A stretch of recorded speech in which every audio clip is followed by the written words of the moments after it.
pessoal, sejam todos muito bem-vindos a mais um episódio da nossa My Farm Agrocast. Dessa vez nós estamos recebendo um grande educador aqui, professor Dr. Paulo Adami. Nicolás, conta para quem está nos ouvindo aqui um pouquinho da trajetória do professor e vamos bater um papo aqui falando sobre educação, sobre sistemas de produção, biocontrole, bioinseticidas, né? E, no caso, como, né, esse segmento tem atraído atenção, principalmente no mercado nacional, em função, obviamente, do crescimento de tudo que diz respeito a controle biológico. Né? Perfeito. Sejam todos muito bem-vindos. Estamos aqui, como o Antônio falou, com o professor Paulo Adami, professor docente da Universidade Tecnológica Federal do Paraná, no campus de Dois Vizinhos. O professor já fez bastante trabalho com a gente, hoje está aqui para fazer umas gravações dos conteúdos exclusivos. Professor, seja muito bem-vindo. E conta para o pessoal, professor, um pouquinho do seu histórico, sua história aqui pela agronomia, né? Pelos sistemas de produção que o senhor foi participando. Legal. Nicolas, obrigado, Antônio. Prazer estar aqui com o pessoal, né, com vocês, com a My Farm Agro. Os parabéns, né, pelo que a My Farm Agro representa hoje a nível de Brasil, né, uma plataforma aí com cursos excepcionais, né. Eu estava dando uma olhada lá nos cursos, muito material de qualidade. Em relação de certa forma, assim, um pouco mais sobre a minha pessoa, eu sou gaúcho, né? Cidadezinha pequena no interior do Rio Grande do Sul, cidade de Machadinho, e saí para fazer técnica agropecuária, década de 90, não vamos falar detalhes de idade aí, né? Mas aí fiz agronomia, sou filho da casa, né? Eu fiz agronomia na UTFPR Campus de Pato Branco, e aí fiz o meu mestrado ali também, fiz o doutorado na Federal do Paraná, 2012, e desde 2013 eu sou professor, então, né, da UTFPR no campus de Dois Vizinhos, e lá eu trabalho com os alunos, né, disciplina de Culturas 1, Culturas 2, e tenho conduzido aí uma série de pesquisas na área de sistemas de produção e manejo biológico, né, de pragas, doenças, e entendendo um pouquinho sobre o sistema de produção um pouco mais, né. Professor, trazendo um pouquinho, né, para quem não sabe, o professor também é um grande educador, né, difunde conhecimento, produz conteúdo lá no YouTube, né, professor? Depois você fala um pouquinho desse trabalho e dos desafios que nós temos, né, no dia a dia para encontrar profissionais cada vez mais capacitados. Então, ao longo dos seus giros, né, com algumas iniciativas de difusão, de extensão de conhecimento, como a gente costuma dizer dentro da universidade, é muito comum você rodar e encontrar profissionais de vários níveis, né? Na sua visão, professor, o que você acha que é mais desafiador, né, quando a gente traz da porteira para fora, principalmente quando o cara fala assim, ó, puxa, formei, e aí? Legal. Olha, eu, enquanto filho de produtor, enquanto que hoje também produtor, professor, eu vejo que a gente precisa romper os muros da universidade, né? Então, quando o professor ele tem um pé no meio do sistema produtivo, quando ele permeia, né, ele conhece mais da realidade, ele fala com mais fundamento, né, daquele assunto de uma forma geral. Então, eu sou muito grato também ao TFPR por permitir a gente, né, fazer esses trabalhos, né, de visita a produtores, palestras, a gente conseguir viver um pouco mais desse ambiente do setor produtivo, conhecer a realidade, né, do que é o Mato Grosso de fato, que é uma realidade muito diferente do que a gente vivencia no Paraná, de uma forma geral. E eu acho que todo mundo ganha nesse processo, em particular os alunos, porque o professor volta para a sala de aula, né, motivado, ele volta falando, contando uma história daquilo que ele vivenciou, daquela troca de informações que ele teve, né, Antônio? Então, é muito legal estar aqui com vocês, né, trocando informação, trocando opinião. É muito bom poder rodar esse Brasil de uma forma geral, conhecer as diferentes realidades e voltar para a sala de aula. E eu acho que a gente está no modelo de storytelling que a gente fala, né? Esse é o modelo de educação que eu vejo que tem ganhado muita força nos últimos anos. Então, tu volta e tu conta uma história. E eu sempre digo, você pode falar qualquer coisa, explicar qualquer coisa, e em qualquer momento você pode ser contestado. E é natural isso. Mas quando você conta a tua história e você vivenciou aquilo e a história é tua, ninguém pode contestar aquilo que você está falando, perfeito? Então, eu acho que isso resume bem o sentimento de estar aqui e o sentimento de poder viver essas experiências aí que a gente tem vivido. Professor, e quando, vamos falar assim, o professor é um especialista em sistemas de produção agrícola, né? Então, assim, soja, milho, que, vamos falar assim, acho que 70% do Brasil aí, das grandes culturas, né? A gente tem só o sistema soja-milho instalado, seja no Rio Grande do Sul, seja lá no Maranhão, sempre tem alguém fazendo um soja-milho. Perfeito. Temos soja-trigo, né? E também temos muitas áreas aí crescendo, por exemplo, no sistema soja, pastagem, milho, braquiária, sistemas de produção desse sentido. De sul a norte, né? O que o professor vê como um gargalo, as maiores dificuldades, né, que a gente tem para trabalhar dentro desse sistema? É fator solo? É fator ambiental? É manejo de praga? O que o professor poderia contextualizar para nós aí? Legal.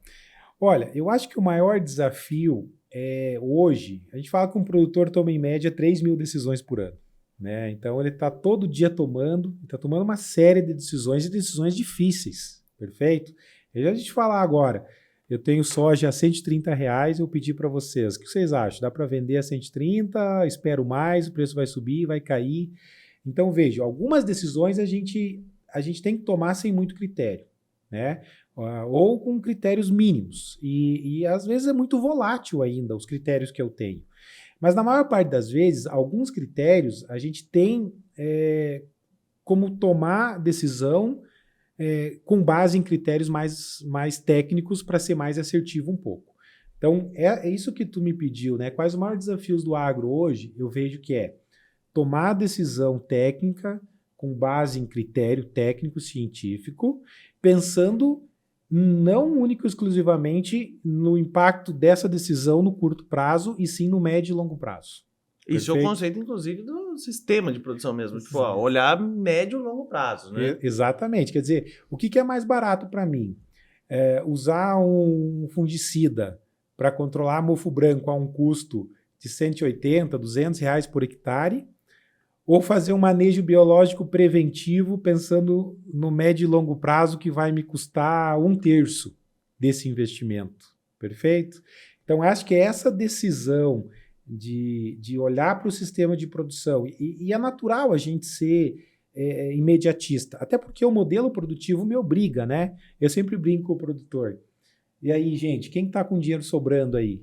Entende? Eu já falo, precisando de dinheiro emprestado, alguém tem dinheiro? Ou seja, o produtor brasileiro, pelo modelo que a gente vive, ele tá sempre sendo forçado a fazer um novo investimento numa nova semeadora, num novo trator, num pulverizador. Então, ele está sempre nesse modelo de alto investimento, né? E isso, às vezes, faz com que ele não consiga se dar ao luxo de dizer, eu vou reduzir 30% da minha área de milho safrinha esse ano, janela ficou tarde, e nesses 30% eu vou fazer um mix de plano de cobertura.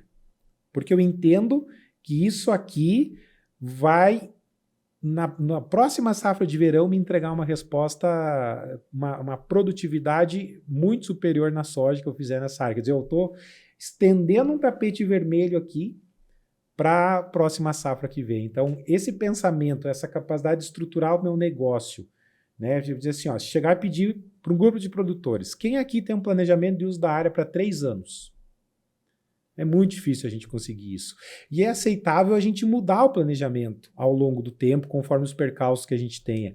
Mas é importante a gente ter um planejamento de uso, uma escala de 3 anos, 5 anos, né? Isso é fundamental a gente ter. Isso a gente tem que fazer isso para a nossa vida, né? Qual que são as nossas metas, os nossos objetivos para daqui 5 anos? Perfeito? Então, acho que esse é um grande desafio que a gente precisa ainda discutir muito sobre isso, né? E evoluir nesse sentido. É muito difícil, acho que, para ele olhar, por exemplo, depois de colher uma soja e falar assim, puxa, aqui tem condição, dá para plantar o milho e trazer uma receita para dentro de casa em 120, 130 dias. Sim. E olhar, por exemplo, uma planta de cobertura e falar, tá, beleza, nós vamos dessecar isso daqui, né? vai melhorar as propriedades químicas, físicas, biológicas do solo, mas a receita não vai vir, vai só, né, é estoque, é construção de matéria orgânica. Então é muito difícil para ele, acho que, olhar isso até pelos compromissos que já tem, né? Sim. De falar assim, não vai vir receita durante um período. Eu conversava antes comigo, a gente brincava, né? De uma certa forma, a maior parte dos seres humanos, eles preferem manter um problema em detrimento a adotar uma solução na qual eles não gostam. Perfeito? Então não é cultural, né? Eu não gosto de plano de cobertura, não é o meu dia a dia, não vai me entregar a resposta no curto prazo. E tudo que não te entrega a resposta no curto prazo é mais difícil da gente adotar. A gente tende a adiar, né? Tem que adiar. E a gente faz isso, e eu uso isso para aceitar um pouco o fato do porquê a gente tem dificuldade de mudar esse modelo produtivo. Por exemplo, se tu me pedir, Paulo, como é que tu tá cuidando da tua saúde? Tu tem se exercitado? Tu tem feito exame? Eu vou falar para ti, olha, tô num modelo sedentário, tô me alimentando mal e atividade física zero. E eu sei que isso aí vai afetar em muito a minha qualidade de vida daqui 10, 15 anos. Perfeito? E mesmo assim eu tenho dificuldade de mudar o meu hábito de vida. Perfeito? E aí, ao mesmo tempo, eu cobro do produtor que ele mude o sistema de manejo dele, invista em algo diferente que ele vai colher resultado daqui 4, 5 anos. Então, quando eu sempre falo, a gente tem que ter essa capacidade de empatia, né, Antônio, Nicolas, de dizer, olha, e se eu estiver lá no papel do cara, eu vou fazer? Senta na minha cadeira agora e tá na minha decisão, né? Exatamente. Mas, professor, o senhor acredita que com a internet, assim, principalmente depois da pandemia, teve uma valorizada em adotar sistemas novos e dos produtores, principalmente os mais tradicionais, em querer fazer alguma coisa diferente, com a criação mais intensa de conteúdo que a gente viu? Eu penso que sim, né? Olha a revolução que a gente viveu aí nos últimos anos, né? Talvez esse seja o legado, se é que existe algum legado positivo dessa pandemia, talvez a gente tenha avançado de forma mais rápida, né, nesse sentido. Então, vejo hoje, quando o pessoal... A gente tem muita... a gente tem dificuldade até, às vezes, de filtrar, né, qual a informação que a gente vai absorver. Perfeito? Então, quando a gente tem uma plataforma idônea, com conteúdos de qualidade, a gente consegue ter acesso ali, filtrar e já ter materiais de qualidade, eu acho que isso faz muita diferença. Né? Eu vejo o seguinte... O grande divisor de água, para mim, para a minha vida, foi justamente o conhecimento. Perfeito? Então, buscar a informação, buscar o conhecimento, eu acho que esse é o grande divisor de águas. E tu pode pegar uma propriedade pequena ou grande, ambas com dificuldade, e o que vai mudar a realidade dessa propriedade é o que o Dirceu Gassin falava, né? Aplicação de conhecimento por metro quadrado. Né? Então, acho que esse é o grande diferencial. Perfeito. A gente... E aí que está o desafio. E volta naquele fator que a gente falava no início, né? A tomada de decisão. E a atitude, porque você sabe o que precisa ser feito, mas mesmo assim precisa entender se isso aí te agrada aos seus ouvidos, Exato. Né? Ou se agrada ao que realmente precisa ser feito, né? Então a gente costuma dizer, embora saibamos o que precisa ser feito, eu estou disposto a fazer isso. Né? Eu estou disposto a arcar com as consequências da decisão que eu tomei, né? Eu costumo dizer que até, vamos falar assim, eu dou um exemplo real também, que você falou assim, pouco antes de começar a My Farm Agro, né? Frequentava a academia com uma assiduidade, né? Perfeito. Tava indo na academia, tá certinho. E passado esse tempo, acho que a pandemia só veio acelerar algo que já era planejado. Falei, agora eu preciso cuidar da My Farm Agro. Então, esquece a academia. Não me convida para correr na rua, não me convida para jogar futebol. Eu não vou. Eu não tenho tempo. Né? Porque muda a prioridade do cara. Sim, entendeu? sim. Então, na maioria das vezes, o que acontece? Passei 3 anos cuidando, vamos falar assim, do My Farm Agro, e nem perto de esporte eu passava. Mas chega uma hora, cara, que você vai fazer uma viagem lá, você fala, puta, eu tô com muita dor nas costas, cara. Eu tô me sentindo muito cansado. E isso tem a ver diretamente com o fato da decisão que você tomou lá atrás e falou, eu não faço mais nada disso. Sim. Né? Só que precisa uma condição, às vezes, muito drástica do cara falar, puxa, hoje eu não consegui andar direito, Uhum. né? Para falar assim, ó, eu preciso É. voltar a fazer algo que é o correto. Exato. Então, ao longo do tempo da nossa vida, a gente vai moldando isso e Exato. eu entendo que é o normal, cara. Aham. É o normal. E essa situação mais drástica que tu fala, a nível de produtor, é o cara ter 30%, 40% de mortalidade de planta por dumping off, por patógeno de solo. Deixar nematóide de um é- jeito inaceitável. Exatamente, entende? Aí ele ter ter que chegar um momento que o negócio colapsa, que ele tem que, né? E aí a gente tem usado uma ferramenta para resolver esse problema. Eu tenho um problema de saúde, o que eu faço? Eu tomo remédio. Uhum. Né? O produtor está com um problema, o que ele faz? Né? Ele vai usar um defensivo químico, de uma forma geral. Os Perfeito? curativos, do modo geral, né? Só que como tem efeito colateral para a nossa saúde, isso também tem efeito colateral para o sistema de produção onde ele está trabalhando. Perfeito? Então a gente é inegável, e eu sou um cara produtivista de uma forma geral, é inegável os avanços, os ganhos que a gente teve dos nossos sistemas de produção. Mas a gente precisa começar a olhar e aceitar um pouco melhor, entender os problemas que isso tem causado e o que a gente pode fazer para avançar nesse sentido. Né? E aí que talvez que o uso dos biodefensivos e dos bioinseticidas de uma forma geral, né, possa ajudar a gente a tornar esse sistema mais sustentável a longo prazo. Sempre pensando em manter o sistema antes de você estragar ele, né, professor? Até por conta de, assim, pensando numa área de abertura e tudo mais, que você vai entrar e você não tirar toda a microbiota do solo, não tirar todas as enzimas que estão lá e já começar o sistema de uma forma mais parecida com a natureza, né? Isso. Ó, você vê, por exemplo, essas áreas de milho safrinha que acidentalmente pega fogo, por exemplo. Uhum. A próxima safra de soja é 5, 7, 8 sacas de soja a menos por hectare. Quer dizer, isso é biologia de solo, Sim. né? É o efeito do fogo que está comprometendo o sistema de produção. Então, você vê o quanto que isso impacta, né, de uma forma geral. E aí esses são os desafios que estão postos aí para nós. A gente pode analisar o nosso sistema de produção e colocar tantos outros que existem, como os casos de resistência, né? Estão aí, bateram na nossa porta, né? O efeito colateral, por exemplo, dos neonicotinoides sobre as abelhas, né? Quer dizer, a Colony Collapse Disorder lá a nível de Europa, que fez eles proibir o uso. Então, a gente pode aceitar mais ou menos a ideia, mas a gente tem que ser realista. Existe um impacto do uso, né? E isso aí tem causado cada vez mais transtornos perceptíveis, né, para nós. Para quem não sabe, né, eu acabei tomando conhecimento do trabalho do professor Paulo Adami muito pela indicação do professor Sérgio Mazara, que também está presente aqui com a gente Legal.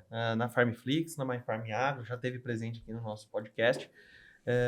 E o professor foi uma surpresa muito grata, né? Porque trouxe uma experiência muito prática num dos nossos cursos, que nós falávamos sobre milho, né? Trouxemos a questão do manejo de pragas e principalmente dos bioinseticidas, né? Então, dentro desse universo chamado controle biológico, né? Onde nós temos tantas ferramentas surgindo, o professor trouxe muita informação para nós e isso gerou uma grande curiosidade, né, por parte do pessoal que acompanha a My Farm Agro, de entender um pouco mais sobre bioinseticidas. E é por isso que nós, né, dentro da Farmflix, nós quisemos, né, tivemos interesse de falar, vamos trazer um especialista, vamos trazer o Paulo, para explicar um pouco mais sobre esse universo, né, do manejo, lógico, integrado de pragas, então o professor fala sobre isso, mas principalmente sobre uma visão sobre os bioinseticidas. Professor, você pode falar um pouquinho para nós aí sobre o que nós podemos esperar desse conteúdo que foi produzido? Ah, legal. Aliás, uma satisfação, né, poder estar aqui e falar sobre isso, já convidar o pessoal para acompanhar, curtir, com certeza vai ter muita informação lá de qualidade, né? A gente discutiu dentro desse manejo biológico, né? A gente deu uma visão, uma contextualização geral, né, sobre o porquê da adoção e a gente poderia até falar mais do porquê da adoção. Existem vários motivos. A gente vê vários momentos da agricultura brasileira onde o biológico ele teve alguns pulos do gato, vamos dizer assim, né? Até porque não é novidade. Por exemplo, você vai imaginar um BT, né? Há quanto tempo tem Década isso de daí? 60, né, Antônio? E aí o que acontece? Por exemplo, 2013, quando entrou a Helicoverpa armígera e nada controlava a Helicoverpa, a gente foi buscar num baculovírus, né, na Austrália, uma solução. E foi o que resolveu o problema da Helicoverpa. Perfeito? E a gente vê o aumento da adoção e tal. Em 2018 entrou Dalbus maides no Paraná. E o produtor estava acostumado a fazer manejo químico, percevejo e tal, e começou a fazer 4, 5, 7, 8 intervenções e não resolvia o problema. Perfeito? E aí ele é bom. Então o que a gente vai fazer? Vamos complementar aqui o manejo químico com manejo biológico. A gente começou a posicionar a Isária, Bovéria, e começou a ver resultado, né, efeito residual. Então, a gente discute, né, no curso assim, essa contextualização, o cenário dos biológicos, né, algumas estratégias específicas, permeando aí dentro das possibilidades de uso de vírus, né, de uso de BT, de uso dos fungos entomopatogênicos de uma forma geral, né, falando de produto, falando um pouquinho de como casar aí o controle químico com o controle biológico, né, por exemplo, a gente falar assim, mas eu estou usando uma tecnologia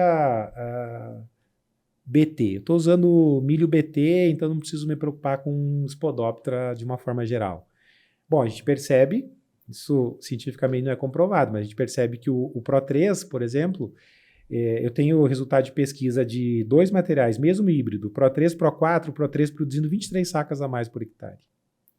Perfeito? Então, veja, o material não está aceitando direito, né, esse gene que foi introduzido ali. Então, daqui um pouco, e outra, que a gente comentou no curso, tudo quanto for tecnologia BT que eu tenho hoje no mercado, seja Leptra, VT Pro, PWU, toda ela está dependente única e exclusivamente da proteína VIP, né? E aí, com essa pressão de seleção imposta agora, quanto tempo vai durar essa tecnologia? Talvez daqui 2 ou 3 anos, tomara que dure mais, mas vamos, né, pensar assim, a gente volte à realidade que a gente tinha em 2009, quando a gente fazia 4, 5 aplicações de inseticida para manejo de Spodoptera. Só que hoje a gente está numa condição pior, porque aqueles inseticidas que a gente utilizava também já criaram resistência e não funcionam mais. E aí é nesse cenário que o baculovírus e o BT entram de uma forma mais específica.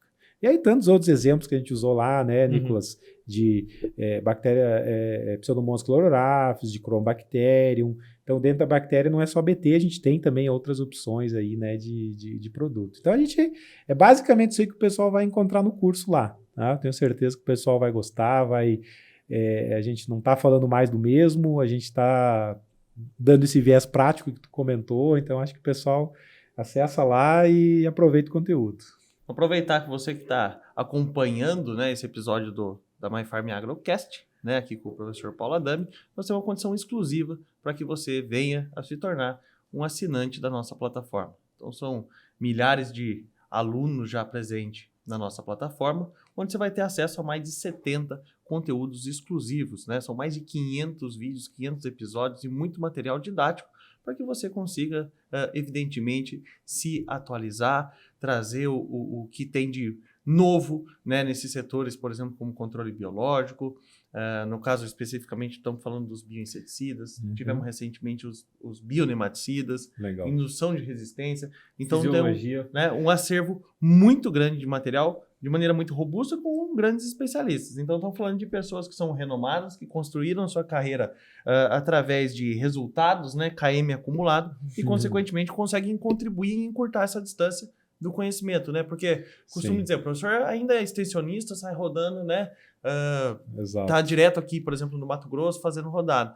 Mas eu fico imaginando, assim, algumas regiões que às vezes são mais longe, quais são as oportunidades que uma pessoa tem de receber uma visita, por exemplo, do professor Paulo Adami, se eventualmente não tiver uma empresa fazendo uma visita. Exato. Porque, eu dou um exemplo, lá no curso nosso de milho, eu lembro que tinha 2, 3 caras que são lá da região de Sergipe, produz milho lá. Tá. Por livre e espontânea vontade, o Paulo Adami vai pegar uma passagem e vai falar assim, eu vou para lá porque eu quero fazer uma palestra hoje.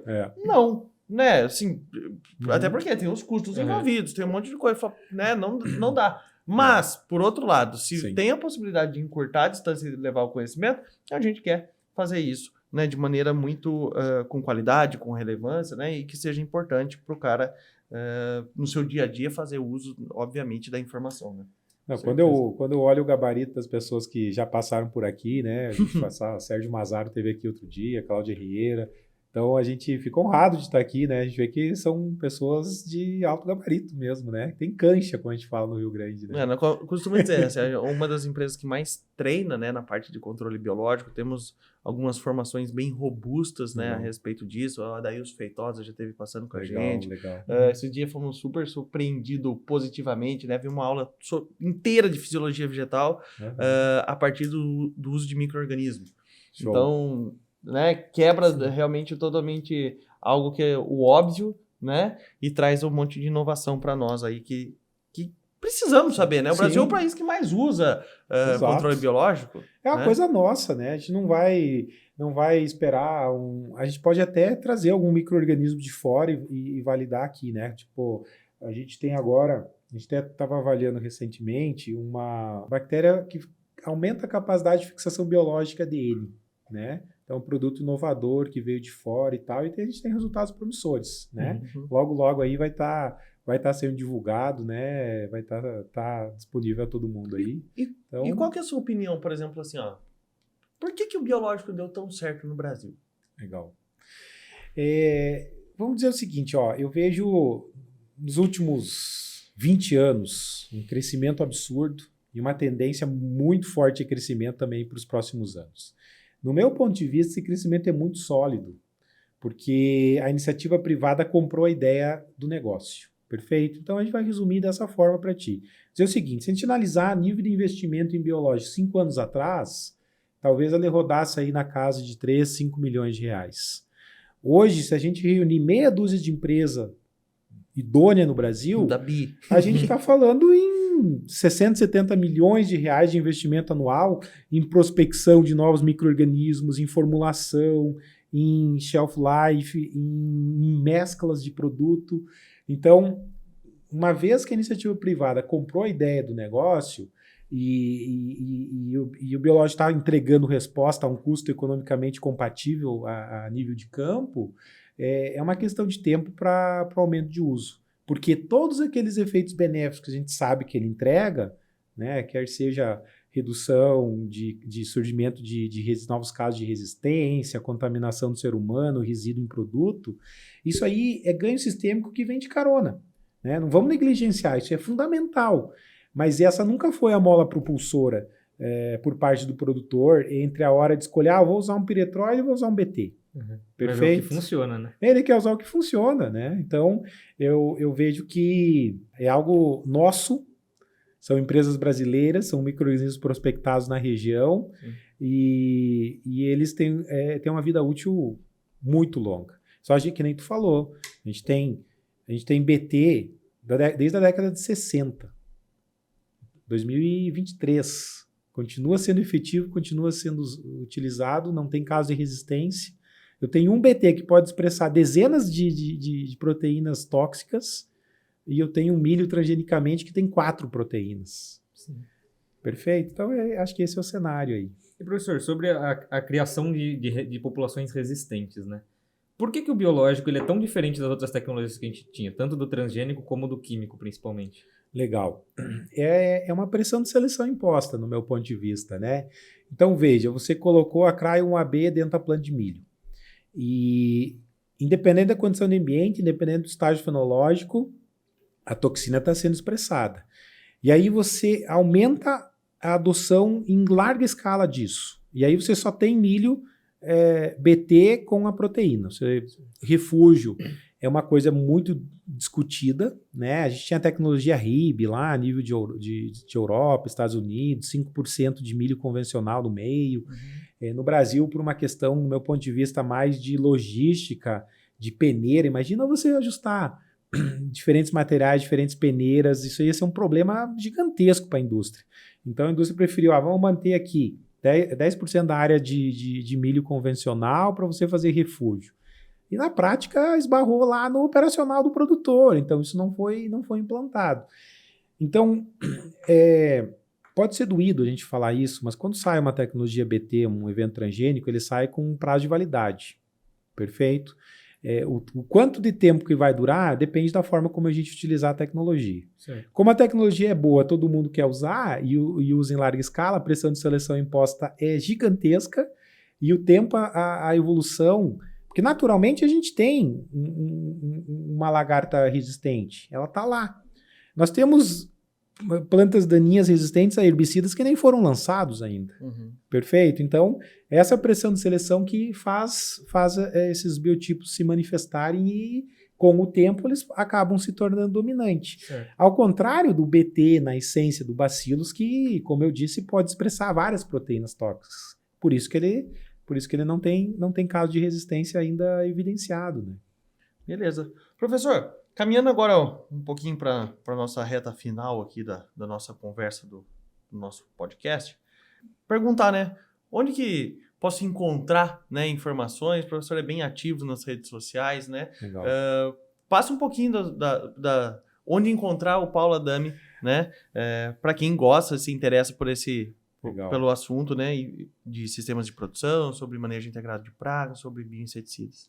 Legal, Antônio. Bom, o melhor lugar para encontrar agora é assistindo aí essa série que a gente gravou, né, sobre sistemas de produção e sobre o uso de bioinseticidas.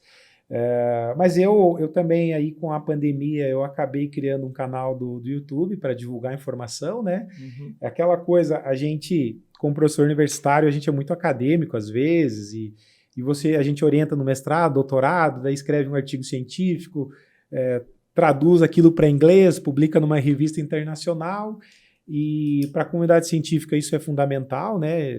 Não vamos negligenciar, mas para quem está na ponta da cadeia, para o produtor rural que está lá trabalhando 10, 12 horas por dia, chega de noite em casa, ele vai ter dificuldade às vezes de fazer essa leitura. E aí, com as redes sociais, com o YouTube, fica muito mais fácil, né? Às vezes você... E aí isso então foi o principal fator motivacional que me fez, né, gravar alguns vídeos e disponibilizar na rede. Então até agradeço essa oportunidade aqui de estar divulgando o canal Paulo Adami. E aí a gente está à disposição, né, no YouTube, no Facebook, no Instagram, via e-mail. Então eu dificilmente recuso um convite, né? Eu gosto muito de viajar, gosto de conhecer a realidade brasileira. Então, pessoal, sinta-se à vontade aí para estar entrando em contato, né? E com certeza a gente alinha possibilidades de estar junto, conversando, como essa que a gente está aqui agora, né? Excelente. Eu agradeço imensamente aqui o professor pela contribuição, pela conversa, né? Por ter aceitado o desafio de vir aqui na MyFarm Agro e produzir esse conteúdo tão rico, né? Como a gente fez, relevante. E deixar o convite, já que, né, você não recusa, né, para que venha, volte e que a gente consiga estender, levar conhecimento para outras pessoas, né, trazer muito mais informação. Afinal de contas, nós, a todo momento aqui, né, professor, tem um dinamismo, né, de informações, de quantidade de conhecimento, e eu acho que o advento das empresas envolvidas, essa presença no campo, faz com que a gente tenha sempre coisa nova para mostrar, né? Com certeza. Vai ser um prazer para mim estar aqui e parabéns pelo trabalho, tá? Admirado assim, com o que a Farm Agro é hoje no Brasil e se continuar nessa pegada aí, eu tenho certeza que vai cada vez mais se tornar um dos principais canais aí de informação para a comunidade brasileira. Então, parabéns ao trabalho de vocês também. Obrigado, professor. Obrigado para você que acompanhou esse episódio de MyFarm AgroCast. Eu e o Nicolas deixamos aqui, né, um agradecimento total. Você pode curtir esse vídeo, obviamente, compartilhar com outros colegas e nos encontramos muito em breve. Até mais. Tchau, tchau. Até mais. Tchau, tchau.